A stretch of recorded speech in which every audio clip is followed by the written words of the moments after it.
बिस्मिल्लाहिर्रहमानिर्रहीम। अस्सलाम वालेकुम नादरीन, आप यूट्यूब चैनल देख रहे हैं। मैं इमरान ख़ान हूँ। सबसे पहले तो बात करते हैं आज के एहतजाज के हवाले से। हुकूमत ने और अपोजिशन ने दोनों जानिब से एहतजाज का ऐलान किया गया है। अपोजिशन जो है वो इमरान ख़ान साहब की कॉल है, जबकि साथ ही उलमा इकराम की कॉल भी है कि जो कुछ मुरीदके में किया गया, जो सानिया हुआ मुरीदके में, उसके बाद काफ़ी रद्द अमल है।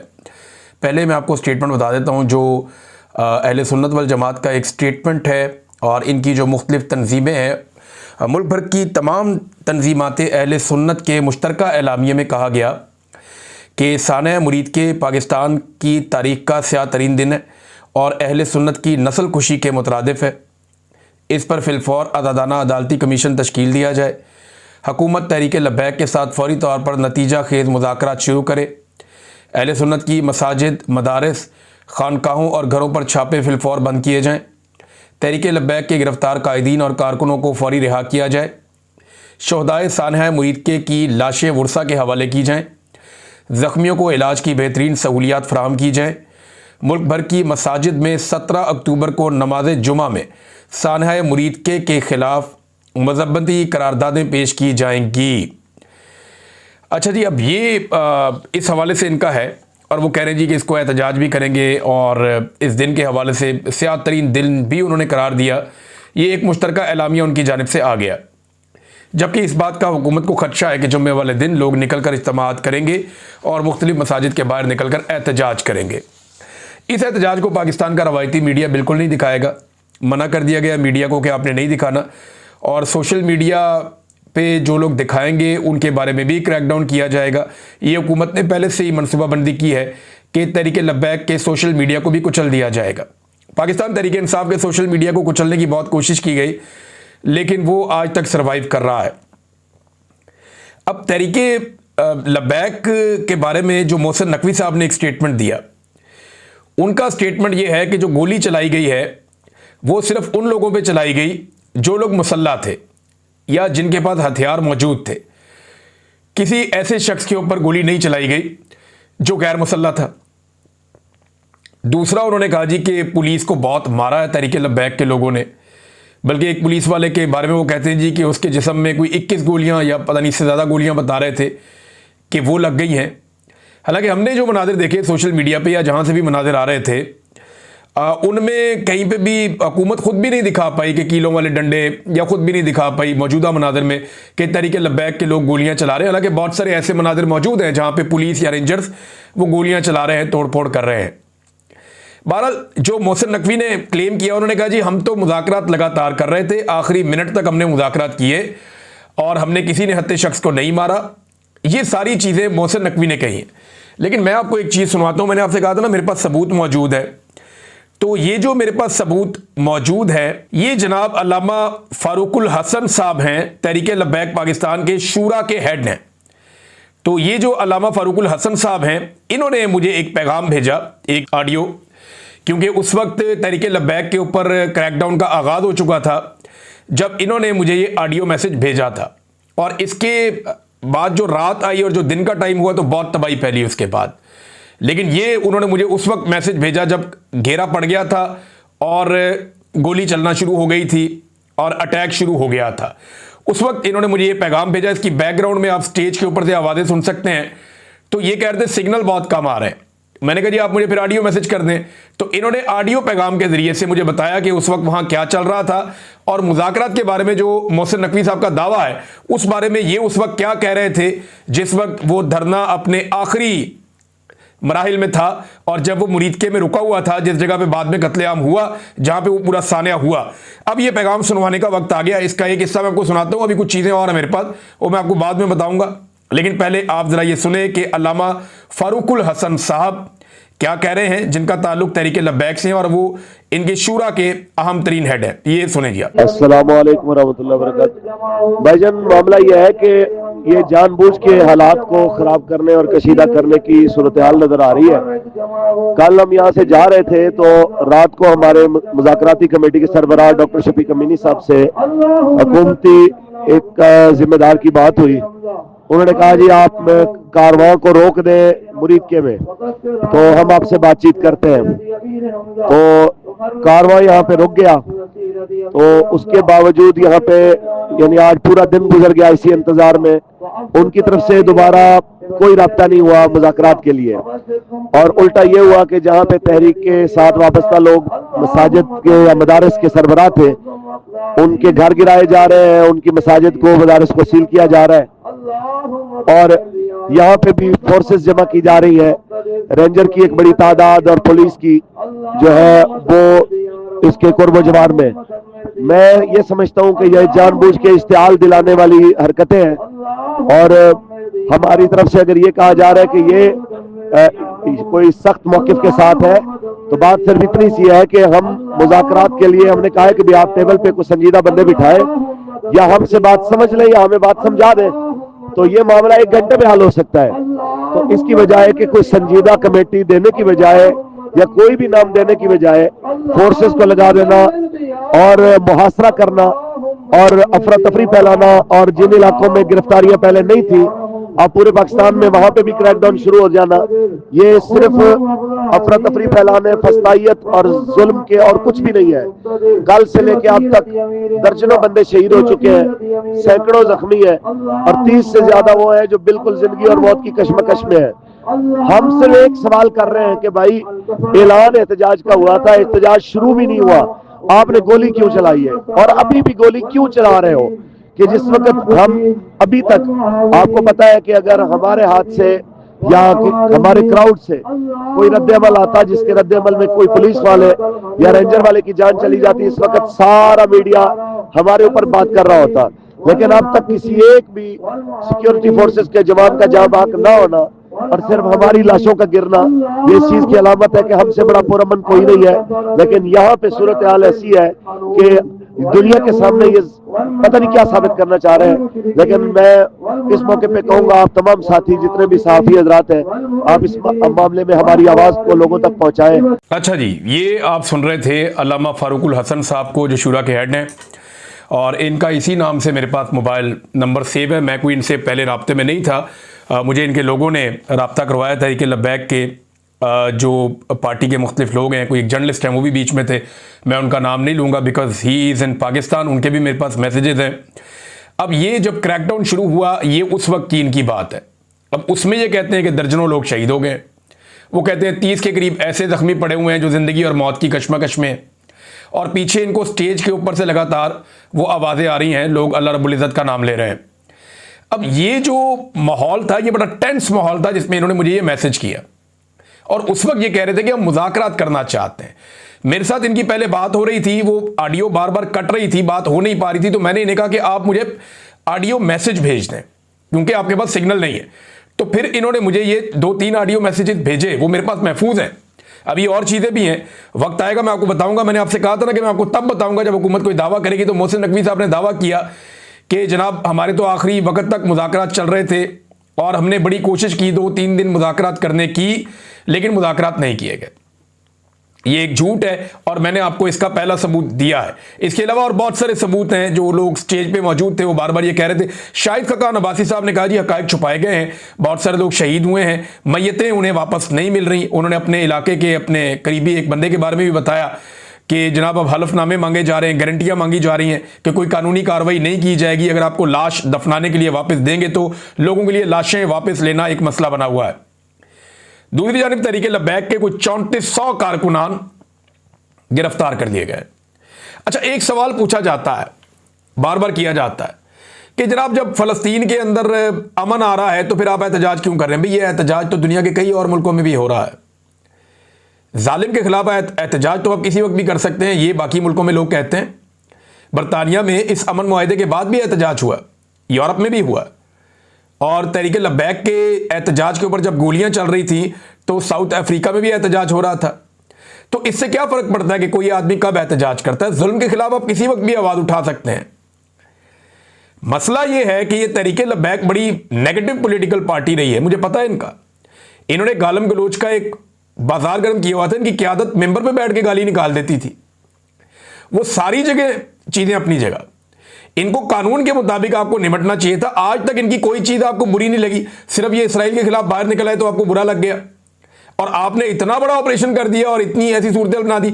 अच्छा, बहुत सारे हमारे जो दोस्त हैं ना, जो लिबरल्स हैं, जो पाकिस्तान तरीके इंसाफ के ऊपर जो जुल्म और सितम हुआ उसके ऊपर भी बात कर लेते हैं, वो इस बारे में जो है ना वो मुख्तलिफ राय रखते हैं। वो कहते हैं जी इनको मारो, ठीक है, क्यों, ये इंसान नहीं है। वो ये कहते हैं जी इस फितने को कुचल दो, इसको ख़त्म कर दो। आपकी बात ठीक है, लेकिन अगर आप मावराए अदालत कत्ल करने की इजाज़त दे देंगे रियासत को, तो आज वो इन्हें मार रहे हैं। वो तो इसी तरह जस्टिफाई करते हैं कि बलूचिस्तान में जो कत्ल होते हैं मावराए अदालत वो भी ठीक है। वो तो ये भी कहते हैं जो पंजाब पुलिस कत्लेआम करती चली जा रही है, पुलिस मुकाबले हो रहे हैं, वो भी ठीक है। वो तो यही कहते हैं जिनको हम जबरी तौर पे लापता करते हैं या जिन्हें गुमशुदा करते हैं या जिन्हें ठिकाने लगा दिया जाता है, जिनकी मशकशुदा लाशें मिलती हैं, वो भी ठीक है। यानी अगर आपने इसी तरह से फितनों को कुचलना है तो फिर अदालतें बंद कर दीजिए, कानून और इंसाफ के तमाम दरवाजे बंद कर दीजिए। हर सोच को खत्म करने के लिए आप बंदूक नहीं उठा सकते, आपको लॉजिकली चीजें करनी पड़ती हैं। मुल्क के अंदर एक कानून होता है। मेरी तमाम लिबरल हजरात से गुजारिश है कि आपको इनसे बहुत गिले होंगे, बहुत शिकवे होंगे, मुझे भी हैं यार। आप लोगों को तो इन्होंने प्रैक्टिकली नहीं मारा, मेरे साथ तो हाथापाई हुई है। इसके बावजूद मैं ये कह रहा हूं कि किसी को घेर के चारों तरफ से गोलियां चलाना किसी किस्म का इंसाफ नहीं है। अदालत में चले जाएं, कानून के मुताबिक कर लें, बंदों को गिरफ्तार कर लें। अभी मसाजिद बंद की जा रही हैं, जगह जगह पे जो है वो ऐलानात किए जा रहे हैं। और मुझे ऐसा लगता है कि जो रिजवी बरादरान हैं उन्हें मंजरे आम पे लाने के लिए जुम्मा गुजरने का इंतजार किया जाएगा, क्योंकि जुम्मे के दिन जो है वो मजहबी सियासी जमातों का रिएक्शन बहुत ज़्यादा आता है, वहाँ उनकी स्ट्रेंथ बहुत बढ़ जाती है। लिहाजा जुम्मा गुजरने का इंतजार किया जाएगा और जुम्मे के बाद आप कोई ना कोई डेवलपमेंट देखेंगे, मुझे तो ऐसा लग रहा है। रिजवी बरादरान के बारे में कभी इम्कान ये है, और मैं इस पर बिलीव इसलिए करता हूँ कि मैंने ऐसा होते हुए देखा बार बार, कि वो पाकिस्तान की इंटेलिजेंस एजेंसियों की हिरासत में हो सकते हैं। बहुत मुमकिन है कि जो एजेंसियां कह रही हैं वो ठीक हो, लेकिन नहीं, मुझे ऐसा ही लगता है। क्योंकि देखिए, अगर वो किसी और जगह पे आते तो उनका कोई ना कोई पैगाम आ जाता, कोई ना कोई ऑडियो आ जाती, कोई ना कोई वीडियो आ जाती। वो अगर जख्मी हैं तो वो कहीं इलाज करवाते, या उनकी फैमिली की जानिब से या पार्टी की जानिब से कोई हिकमत अमली सामने आ जाती। ये ऐसे इश्तिहारियों की तरह छुप कर तो वो रह नहीं सकते। मैं अपने बारे में भी सोचता हूं कि क्या मैं ऐसे रह सकता हूं, तो मैं नहीं रह सकता। तो वो कैसे इस तरह इतना टाइम गुजार सकते हैं? एक पॉलिटिकल पार्टी तो बनी हुई है ना उनकी, चाहे आप उससे इख्तलाफ करें, उसके हेड हैं। ये मुमकिन नहीं है। मेरी दानिश में वो एजेंसियों के पास ही हैं, और जो ठीक वक्त आएगा उस ठीक वक्त पे एजेंसियां उन्हें कानून नाफिज करने वाले इदारों के हवाले करेंगी, और एक पूरा इसके लिए जो है वो शतरंज एक बिछाई जाएगी और उस तरीके से वो होगा। अब कुछ लोग इसको बहुत बड़ा जुल्म समझ रहे हैं और इसके खिलाफ आवाज उठा रहे हैं। इमरान खान साहब के खिलाफ पीका का मुकदमा करने का इन्होंने फैसला कर लिया, और आप रीजन सुनेंगे तो आप हैरान हो जाएंगे। यानी इमरान खान साहब ने एक स्टेटमेंट दिया, और उस स्टेटमेंट में इमरान खान साहब ने कहा कि ट्वीट थी ना उनकी कि मुरीद के वाक़े में सरकारी इतलात के मुताबिक 4 मुजाहिरीन जान से गए, जबकि मुतासरा फरीक के मुताबिक हकीकी तादाद 400 से 600 तक है। यही तो कह रहे हैं तरीके लब्बैक वाले या बाकी लोग। रेहान ग्राम जो है वो उसने तो ये कह दिया 1000 से ज़ायद है, जबकि तरीके लब्बैक वाले कह रहे हैं कि तादाद सैकड़ों में है।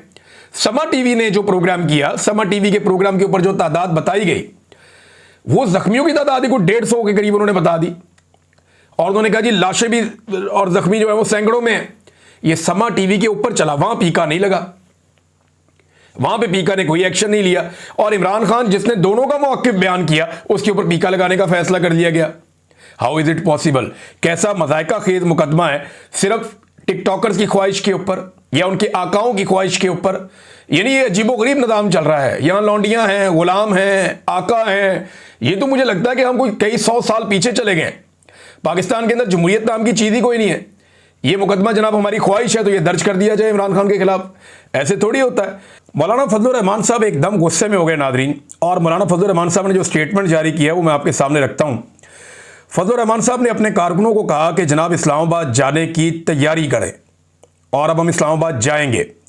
फजलुर रहमान साहब ने कहा कि आज किसी का माई का लाल जो है वो पाकिस्तान में इसराइल को तस्लीम करने की बात करने की जुर्रत नहीं कर सकता।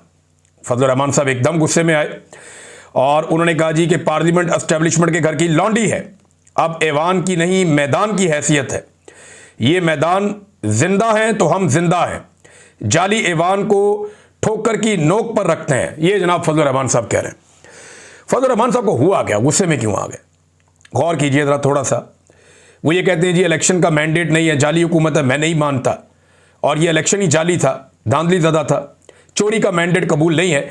इसी चोरी के मैंडेट के साथ मिलकर फजलुर रहमान साहब ने आईनी तरमीम करवाई है, 26वीं आईनी तरमीम, और इन्हीं के साथ मिलकर फजलुर रहमान साहब ने इमरान खान साहब की पहले हुकूमत गिराई और उसके बाद इमरान खान साहब का रास्ता बार बार रोका है। इसी जाली मैंडेट में फजलुर रहमान साहब ने मखसूस नशिस्तें कबूल की हैं, और अभी इसी मैंडेट के तहत अगर फजलुर रहमान साहब से जो उनको आसरा मिल गया था कि उनका भाई वज़ीर आला खैबर पख्तूनख्वा बन जाएगा, अगर वो कर दिया जाता तो उन्हें कबूल था। लेकिन क्योंकि उनका भाई वज़ीर आला नहीं बन सका, तो लगता है फजलुर रहमान साहब को इस वजह से गुस्सा है। देखिए फजलुर रहमान साहब के साथ होता क्या, उनके साथ वादे तोड़ दिए जाते हैं। माजी में उन्हें एक पेशकश थी और बड़ी पुरकशिश पेशकश थी। फजलुर रहमान साहब को लगता था कि उन्हें सदर पाकिस्तान बनाया जाएगा, नहीं बनाया गया, उन्हें इस्तेमाल कर लिया गया टिश्यू पेपर की तरह। अब फजलुर रहमान साहब को लगा कि उनके भाई को वज़ीर आला बनाया जाएगा, थोड़ी सी सीटें, चंद सीटों के बावजूद बना देंगे। कैसे बना देंगे भाई? ऐसे बनाएंगे जैसे 17 सीटों पे शहबाज शरीफ को वज़ीर आज़म बना दिया, तो मेरे भाई को भी बना दो वज़ीर आला। लेकिन नहीं बनाया गया ना। प्रॉब्लम यह है कि क्यों नहीं तोड़े पाकिस्तान तहरीक इंसाफ के बंदे, चादर और चार दीवारी का तकद्दुस क्यों पामाल नहीं किया, बंदे गायब क्यों नहीं किए, लापता क्यों नहीं किए, अगवा बराए बयान क्यों नहीं हुआ, और प्रेशर क्यों नहीं डाला गया एस्टेब्लिशमेंट की जानिब से, जैसा प्रेशर शहबाज शरीफ और उनकी फैमिली के लिए बनाया गया था। फजलुर रहमान साहब का शिकवा जायज़ है, उनकी उम्मीदें बहुत बढ़ जाती हैं इस निज़ाम से, और फजलुर रहमान साहब हमेशा तारीख की गलत सिमत जाकर खड़े हो जाते हैं, जिसकी वजह से अवाम में उनकी मकबूलियत मुतासर हो रही है। अवाम में जो लीडर जितना नीचे जाता है ना, एस्टेब्लिशमेंट की नज़रों में उसकी औकात कम होती चली जाती है, और फजलुर रहमान साहब लगातार अपनी सियासी हैसियत को कमज़ोर करते चले जा रहे हैं। नाज़रीन, फजलुर रहमान साहब का तो ये स्टेटमेंट है। इमरान खान साहब ने जो ऑफ़र की हुई है कि मैं करवा देता हूँ अफ़गानिस्तान के साथ मामलात हल, इसके ऊपर हुकूमत को संजीदगी से सोचना चाहिए। उसकी वजह यह है कि आज वो एक ऐसा लीडर है जो आपके मामला तय करवा सकता है। आपको अफगानिस्तान से जो इस वक्त हुकूमत है उससे नफरत हो या मोहब्बत हो, कोई फ़र्क ही नहीं पड़ता भाई, उनकी हुकूमत वहाँ पे है। सऊदी अरब में बादशाहत है, दुबई में बादशाहत है, कतर में, बाकी मुल्कों में बादशाहत है। अगर आपको वहाँ फ़र्क नहीं पड़ता, तो अगर डिक्टेटरशिप वहाँ पे अफगानिस्तान में, तो उससे आपको क्या फ़र्क पड़ता है? वहाँ पे जो मर्जी निज़ाम रहे भाई। ये तो नहीं हो सकता ना कि एक जगह उसी चीज़ के ऊपर आप कहें ठीक है, दूसरी जगह आप कहें नहीं ठीक नहीं है। तालिबान से आपको नफरत हो सकती है, उनकी सोच से आपको नफरत हो सकती है, लेकिन उनका एक अलग मुल्क है, वो अपने मुल्क में अब जो मर्जी करे। इससे पहले वहां पे एक लिबरल हुकूमत थी, वो भी आपको पसंद नहीं थी, आपके उनके साथ ताल्लुकात ठीक नहीं थे, तो पाकिस्तान ने हमेशा यहां बिगाड़ के ही रखी है। इंडिया कितना सियाना निकला। इंडिया के बेहतरीन ताल्लुकात थे अशरफ गनी से, और बेहतरीन ताल्लुकात थे इंडिया के हामिद करजई से भी, लेकिन जब वो कठपुतली हुकूमतें खत्म हो गई तो ये तालिबान फातेह बन गए, इन्होंने इक़्तिदार पे कंट्रोल कर दिया। अब इंडिया ने यह सोचा कि भाई हमारे नज़रिए से लाख इख्तलाफ से तलक बनाओ, अपने मुल्क का फ़ायदा सोचो, दफ़ा करो उनके मुल्क में क्या चल रहा है। तो इंडिया ने अपने ताल्लुकात अफगान तालिबान के साथ भी बना लिए, और पाकिस्तान जिनके पास मौका था, पाकिस्तान ने अपने ताल्लुकात बिगाड़ दिए सिर्फ ट्रंप को खुश करने के लिए। अब ट्रंप को खेलने के लिए कल कोई और खिलौना मिल गया, या उसे कोई नया शुगल मिल गया जंगों के अलावा, तो वो इस तरफ तवज्जो नहीं देगा। फिर ये कहां जाएंगे, फिर ये अपना सौदा कहां बेचेंगे अगर खरीदार ही ना रहा तो एक आदमी को या एक खास तबके को खुश करने के लिए ये हमने एक नई जंग मोल ले ली है। ईरान के साथ हमारे ताल्लुकात अजीब से है, इंडिया के साथ एक अलग लड़ाई चल रही है, आप अफगानिस्तान को भी एंगेज कर लेंगे। पाकिस्तान के अंदर बलूचिस्तान नो गो एरिया है, कबायली इलाकों में आप जा नहीं सकते, गिलगित बल्तिस्तान में तजारत रुकी हुई है, आज़ाद कश्मीर में डेडलाइन का आखिरी हफ्ता चल रहा है। भाई आपने पाकिस्तान के साथ करना क्या है, और खाली ऑपरेशन के साथ आप नहीं कर पाएंगे। देखिए प्रॉब्लम क्या है, अफगानिस्तान को यह लगता है तालिबान को कि उनके मुखालिफिन पाकिस्तान के अंदर रहते हैं, जो अफगानिस्तान के अंदर जाके दहशतगर्दी करते हैं। इसी तरह पाकिस्तान को लगता है, और यह हकीकत भी है, कि पाकिस्तान के अंदर दहशतगर्दी करने वाले अनासर अफगानिस्तान में रहते हैं। अब यहां बनता तो ये दोनों ममालिक मिलकर बैठे और बैठ के फैसला करें कि एक दूसरे के मुखालिफिन के लिए जमीन तंग करेंगे और एक दूसरे के मुखालिफिन का हथियार फेंकवाएंगे कि ठीक है जी, हम टीटीपी को कंट्रोल करते हैं, आप दाइश को भी कंट्रोल करें, मिलकर काम करते हैं और दहशतगर्दी को यहां से जड़ से उखाड़ के खत्म करते हैं। यह करने की बजाय हम आपस में दोनों मुल्क लड़ना शुरू हो जाएं, अफगानिस्तान और पाकिस्तान, तो इसका फायदा किनको होगा? इसका फायदा उन दहशतगर्दों को होगा जो पाकिस्तान को भी नुकसान पहुंचा रहे हैं और अफगानिस्तान को भी नुकसान पहुंचा रहे हैं। उनकी तो चांदी हो जाएगी। और जो इस वक्त स्मगलिंग हो रही है बॉर्डर एरिया में, वो रोकनी चाहिए। जो वहां मंशियात का कारोबार हो रहा है वो रोकना चाहिए। जो दहशतगर्दों के काम आ रहा है पैसा, वो रोकना चाहिए काम सारा। हर 2 नंबरी बंद करने के लिए इन 2 मुल्कों को मिलकर बैठना चाहिए, बातचीत करनी चाहिए। एक दूसरे की शक्ल पसंद है या नहीं पसंद, एक दूसरे का नजरिया पसंद है या नहीं पसंद, और भाई मिलकर बैठो, बात तो करो ना। जब इंडिया आकर बात कर सकता है उनके साथ, जिनका बिल्कुल 180 डिग्री का उनके साथ एक क्लैश है, अगर वो कर सकता है तो आप क्यों नहीं कर सकते? और आपकी तो जरूरत भी है। अफगानिस्तान के साथ पाकिस्तान को बात करनी चाहिए, इसमें देर नहीं करनी चाहिए। अब ये बार बार साबित करना चाहते हैं जनाब ये इमरान खान लेकर आया टीटीपी, वो साबित है एक हकीकत सामने है कि वो नहीं लेकर आया। उन्होंने मना किया था, वो बार बार कहते रहे थे, हर चीज ऑन रिकॉर्ड पड़ी हुई है। अब राणा सनाउल्लाह कहते हैं जी वो आर्टिफिशियल इंटेलिजेंस है। आपके अपने बयानात हैं, आपकी अपनी प्रेस कॉन्फ्रेंस है, आपकी अपनी आर्काइव में पड़ी हुई है, आपका अपना ट्वीट है, आपकी अपनी आर्काइव में पड़ा हुआ है। सारी दुनिया जानती है कि अब आप झूठ बोल रहे हैं। ये टीटीपी को आप लोग बाय डिजाइन पाकिस्तान में लेकर आए, पाकिस्तान तहरीक इंसाफ को कमजोर करने के लिए खैबर पख्तूनख्वा में, और अब वो गले पड़ी हुई है और अब लड़ाई पड़ गई है, लड़ाई बढ़ गई है और बढ़ती चली जा रही है। तो गुड तालिबान बैड तालिबान वाला काम खत्म करें। अफगानिस्तान के अंदर जो भी हुकूमत है उसके साथ मिलकर बैठ के बात करें और बात करके इसका सलूशन ढूंढें, दहशतगर्दी का मसला हल करें। जो बात इमरान खान कह रहा है उसको समझें। अब तक के लिए इतने, अपना ख्याल रखिएगा, अपने चैनल का भी। अल्लाह हाफिज।